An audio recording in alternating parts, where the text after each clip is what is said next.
Jadi saya pengen teman-teman mencapai impiannya, nggak masalah, kuat, kaya nggak masalah. Kaya masalah nggak? Saya ini kadang-kadang heran lihat teman-teman yang ya alhamdulillah satu sisi bagus ya, udah sangat soleh gitu ya. Kaya tuh nggak penting Mas Ipo, ya. Yang penting itu tauhid, iman kuat, kaya hati, kaya iman, betul nggak? Jangankan saya, anak TK Khalifah juga tahu tuh jawabannya, ya. Nomor satu kaya iman, kaya tauhid, ya, kuat iman. Ya, itu udah jelas, itu mutlak. Dia bilang lagi, karena sebenarnya kalau kita kuat imannya, pertolongan Allah bisa datang dari mana aja. Jadi nggak perlu kaya. Tahu nanti bantuan datang dari Timur Tengah. Tahu bantuan datang dari Qatar. Tahu datang bantuan dari orang kaya yang insaf misalnya. Tahu kebangun tuh pesantrennya. Nah ini kan cara pikirnya menurut saya belum sempurna. Kenapa nggak dia yang berpikir, ya dia yang bisa membiayai, benar nggak? Dia dong yang membiayai. Kenapa yang mikirin dari orangnya? Ya, jadi nothing's wrong with kaya, ya, nggak ada yang salah dengan konsep kaya sebenarnya. Tapi Mas Ipo kan agama mengajarkan kita untuk zuhud, untuk apa lagi? Sederhana, untuk apa lagi? Untuk qanaah, ya. Apa itu qanaah? Merasa cukup, itu qanaah, ya. Benar nggak itu? Qanaah sederhana, ya, itu soal rasa. Soal apa? Soal apa? Ini harus interaktif kata Mas Ardi tadi ya, agar masuk ilmunya. Makanya anak kecil itu belajar 6 jam sanggup. Karena dia belajarnya itu interaktif. Dia terlibat. Oke? Jadi qanaah itu soal apa? Rasa. Sederhana itu soal rasa. Jadi misalnya uang di kantong kita 100 ribu tetap qanaah, merasa cukup. 100 juta qanaah, 100 ribu qanaah. Ya? Jadi soal rasanya, uang mau boleh naik turun. Sederhana juga sama. 1 miliar sederhana, ya. 1 juta sederhana. Naik lagi 20 miliar misalnya, tetap sederhana. 30 miliar tetap sederhana. Jadi hartanya boleh naik turun. Ini salah paham. Kita berpikir kalau mau qanaah, kalau mau sederhana, kalau mau zuhud itu mesti kere atau duitnya pas-pasan. Sekedar-sekedarnya aja. Ini yang salah kaprah. Definisi kaya yang saya sampaikan adalah apa? Produksi sebesar-besarnya. Produksi itu hasil, ya. Kinerja, bisnis, itu mesti sebesar-besarnya, ya. Produksi sebesar-besarnya, konsumsi sekedarnya. Nah, dipakai sekedarnya, distribusi seluas-luasnya, ya.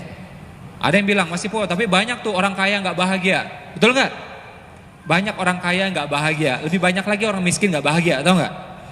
Udah susah nyusahin orang, ada nggak kayak gituan? Banyak. Ya, jadi nothing's wrong with kaya sebenarnya. Tapi masih lihat tuh di TV tuh banyak tuh orang kaya yang bercerai, banyak orang kaya yang berantem, ada orang kaya lagi yang berkasus. Benar nggak? Orang kaya ini kemanapun dia pergi dia jadi sorotan. Ya, orang kaya ini benar nggak? Kemanapun dia pergi jadi sorotan. Ya, jadi makanya kalau dia bercerai diliput. Kalau orang miskin bercerai, ya biarin aja kayak gitu. Teman-teman boleh pergi ke di pengadilan ini ya, pengadilan agama. Yang bercerai itu mohon maaf ya, lebih banyak yang miskin. Ya. Nah, saya tidak permasalahkan miskinnya di sini ya. Yang mesti kita miliki adalah entah kita kaya atau belum kaya, miliki mental apa? Mental kaya. Dan Islam itu sungguh-sungguh terhadap konsep kekayaan. Ya. Kenapa? Ada perintah untuk apa? Haji, umroh, akikah, kurban, zakat, sedekah. Itu sulit kita lakukan kalau kitanya miskin. Benar nggak? Ya. Jadi kita walaupun miskin mesti punya cita-cita untuk lebih baik ekonominya. Kan yang penting bahagia Mas Ipo. Oke, miskin bisa bahagia. Tadi saya diwawancara sama majalah, saya bilang miskin pun bisa bahagia kok. Tapi kalau kita miskin sulit membahagiakan orang lain. Benar nggak? Orang miskin bisa umroh nggak? Bisa, tapi nggak bisa mengumrohkan orang. Orang miskin bisa sekolah nggak? Bisa, tapi tidak bisa bangun sekolahnya. Itu bedanya. Ya. Tapi Mas Ipo banyak orang kaya yang sombong tuh. Ada nggak? Sombong tuh soal karakter, ya. Miskin pun sombong dia. Ketika kaya, gimana sombongnya? Menjadi-jadi, ya. Jadi Will Smith mengatakan kekayaan itu mengamplify, ya. Jadi kekayaan tidak mengubah orang, kekayaan itu mengamplify sifat dasar seseorang, memperbesar. Jadi ketika miskin dia sombong, ketika kaya gimana? Makin sombong. Ketika miskin dia dermawan, ketika kaya gimana? Makin dermawan, ya. Jadi kurang lebih seperti itu. Sama juga ya. Wah, buktinya begitu ya kaya akhirnya kawin lagi Mas Ipo. Ya sama aja. Waktu miskin juga pengen sebenarnya. Cuma nggak bisa aja. Ya, ini muka-mukanya nih kelihatannya ya. Nah, ketawa-ketawa itu ya. Jadi kekayaan itu sebenarnya netral dia. Nah, kalau kita memberi makna kaya ini jahat, sulit kayaknya, seperti mental block. Ya, sama kayak tikus. Tikus bagi saya dijelasin seperti apapun saya nggak akan mau dekat sama dia. Walaupun dikasih tahu ini satu family dengan hamster, tetap saya nggak mau dekat sama dia. Oh ya, nah itu udah mental block bagi saya terhadap tikus. Jadi tikus jorok, tikus kotor, saya tidak akan mau dekat sama dia. Apapun penjelasannya. Ya, oh ini udah dimandiin, udah dibersihin, ya udah wudhu, tetap aja saya nggak mau. Ya, satu family dengan hamster, satu family dengan kelinci misalnya, satu genus, tetap saya nggak akan mau.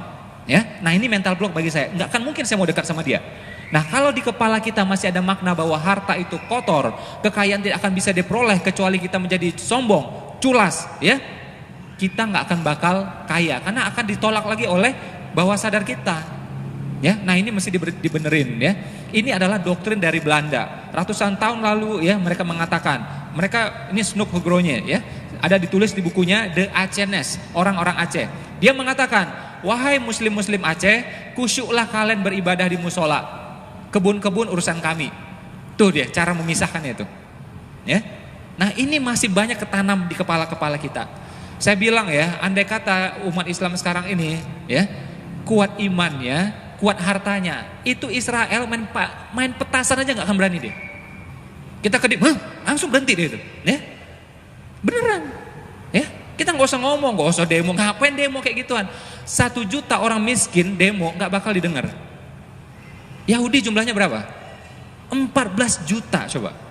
Muslim berapa? Hampir 2 miliar. Kenapa 2 miliar ini nggak didengerin? Karena nggak punya kekuatan ekonomi, ya, nggak punya kekuatan ekonomi. Berapa waktu yang lalu teman-teman tahu apa? Itu salah satu investor terbesar di dunia Yahudi datang ke Indonesia. Ya, ini 2 kubu yang berantem langsung rukun. Ya, ini nggak ada yang tahu nih kenapa. Media nggak bisa membahasnya kenapa. Ya, langsung rukun tuh yang 2 kubu nih, langsung rukun. Pas dia pulang rukun dua-duanya. Kenapa? Ya, dia bilang investasi dia di Indonesia ini belasan miliar dolar. Ya, tersebar di 2 kubu ini. Dan sekian bulan mandek. Ya, gara-gara berantem nih. Ya, dia bilang kalau nggak bisa rukun juga, ekonomi nggak bergerak juga, mau pindahin uangnya. Langsung rukun dua-duanya. Ya, langsung rukun dua-duanya. Ini yang ngomong saya bukan ini, bosnya media nih yang ngomong kabar ini nih. Ya, nah kita mungkin berpikir nih ironi, tapi coba berpikir dalam perspektif lainnya, bagaimana uang itu bisa mengatur semuanya. Sekali lagi ya, bukan saya mengecilkan pentingnya tauhid, nggak. Tauhid nomor 1, nggak ada yang lainnya sudah. Ya, tapi kaya tauhid, kaya iman ya, mesti diiringi juga kaya ilmu, benar nggak? Kaya teman, kaya relasi, oke? Kaya semuanya, termasuk juga kaya harta. Makanya ayatnya mengatakan berjuanglah dengan harta dan jiwa. Itu ayat yang ngomong. Setahu saya cara fikihnya, kalau ada kalimat perintah, artinya itu wajib di Al-Quran itu. Ya, dirikan sholat, itu wajib tuh. Ya, bayarlah zakat, wajib tuh. Ya. Taati orang tuamu, wajib itu. Jadi kalimat perintah di Al-Quran yang saya pahami, kalau dia kalimat perintah itu artinya wajib. Ya, termasuk berjuanglah dengan harta dan jiwa. Artinya apa? Kalau belum punya hartanya, harus dipunyai hartanya. Benar nggak? Ya. Nah, bagaimana caranya? Boleh tahu siapa yang masih kerja? Biar saya bisa kasih solusinya langsung. Yang kerja siapa? Yang punya usaha? Oke, berimbang ya. Jadi kalau yang teman-teman yang masih kerja nggak masalah, kakak kandung saya juga kerja kok. Latihan investasi, latihan apa? Latihan apa? Investasi. Khadijah investasi, Nabi Muhammad berbisnis. Fair is choice, pilihan aja. Ya, kakak kandung saya dia investasi. Di mana ada namanya properti atau invest di bisnis orang lain atau di emas, ya, atau di reksadana cari yang syariah. Ya, simpel banget. Jadi nggak melulu di kepala kita ini kalau mau kaya melalui bisnis, nggak harus. Sebenarnya bisnis juga, tapi investasi di bisnis orang lain. Namanya properti, namanya reksadana, ya, dan seterusnya. Ya, makanya Umar bin Khattab mengatakan, ya, wahai pekerja, jangan habiskan semua upahmu. Sebagian belikan ladang, sebagian belikan kambing. Apa itu ladang? Properti. Ya, apa itu kambing? Aset produktif, berkembang terus. Ya, nah ini orang Islam zaman sekarang dua-duanya nggak punya, kambing nggak punya, properti juga nggak punya. Ya, ini mohon maaf ya, tinggal di pinggir-pinggir itu semuanya. Ya, mereka yang makin ke pusat semuanya. Salahkah mereka? Enggak salah. Allah izinkan persaingan bebas kok. Kita dikit-dikit ngomong konspirasi Wahyudi, apa ini ngomongnya? Capek saya dengar kayak gitu itu. Cobalah berpikir ya. Belanda misal mau nyerang Indonesia, terserah dia mau pakai meriam, mau pakai celurit atau pakai nuklir, benar nggak? Kita nggak bisa ngatur dia. Oh curang-curang pakai celurit, nggak bisa kayak gitu, terserah dia. Jadi kalau dia mau bikin konspirasi pun ya urusannya dia. Yang kita bisa lakukan adalah apa? Kitanya. Makanya guru saya mengatakan, coba pikirkan baik-baik ya, mana yang lebih hebat? Konspirasi politik mereka, konspirasi ekonomi mereka, atau apa-apa yang diwariskan Allah dan Rasul untuk kita? Mana yang lebih hebat? Tentu ini yang lebih hebat. Ya. Apa yang mereka skenariokan itu, mereka punya rencana, Allah juga punya rencana, dan Allah sebaik-baiknya pembuat rencana. Benar nggak? Jadi sudah rencana terbaik, oke? Dan kita ini apa? Ditakdirkan, bukan meraih lagi sudah. Kita ini sudah ditakdirkan menjadi umat terbaik. Bayangkan, rencana terbaik dibikin sama Allah, ya, dieksekusi oleh umat terbaik. Kalah juga coba. Artinya apa? Yang goblok siapa coba? Yang eksekutornya ini. Jadi kita belum memantaskan diri sebagai itu, umat terbaiknya itu. Jadi seperti seorang anak udah dikasih nama tuh, namanya Muhammad, tapi kelakuannya nggak memantaskan diri menuju ke sana. Benar nggak? Ya, jadi jangan nyalain orang, itu haknya orang kok. Ya, saya juga berpikir entah benar konspirasi entah tidak. Andai kata benar pun kita nggak bisa kontrol dia. Nggak boleh, nggak bisa. Kita yang diperkuat, benar nggak? Ya, jadi pastikan ekonomi kita lebih kuat, pastikan ilmu kita lebih kuat. Saya dulu kuliah di Malaysia, saya miris luar biasa ya. Orang Indonesia, orang Malaysia itu kalau dari segi kecerdasan, dari segi IPK selalu kalah sama yang lain. Ya, selalu kalah sama yang lain. Saya pergi ke Korea, saya pergi ke Jepang, ya.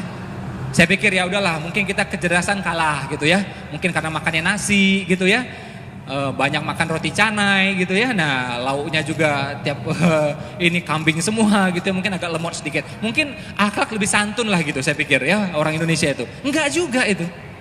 Ya. Nih ya, coba pergi ke Jepang. Ini klakson-klakson kayak gini gak ada di sana. Ya, klakson din tiap sebentar gak ada itu.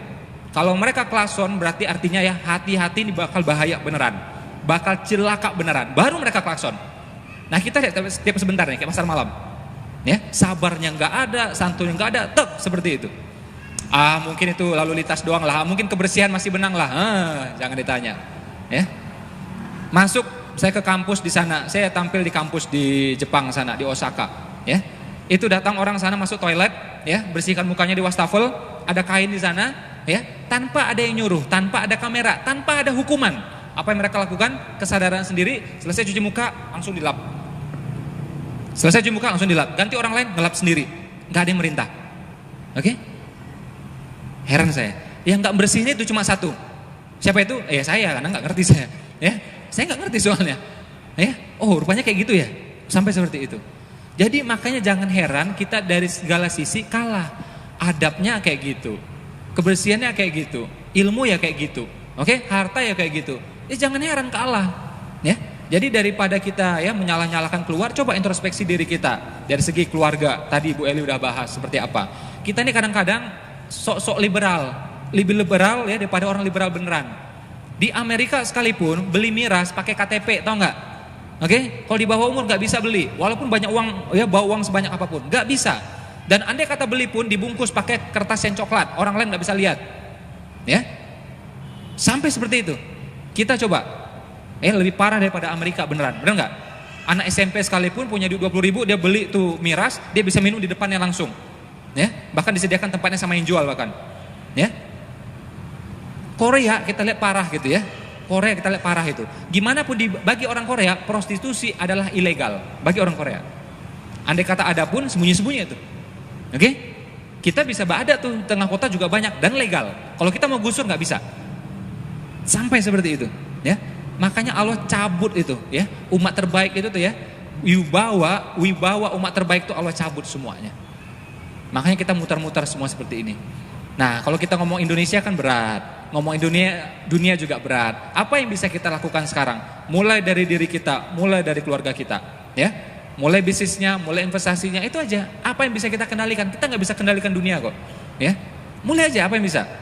Saya ketika Nabi Muhammad dihina, saya marah gak? Ya marah, muslim mana yang gak marah coba. Tapi apa yang saya bisa lakukan? Konkret bermanfaat. Oke? Boleh marah sekian menit, habis itu lakukan sesuatu.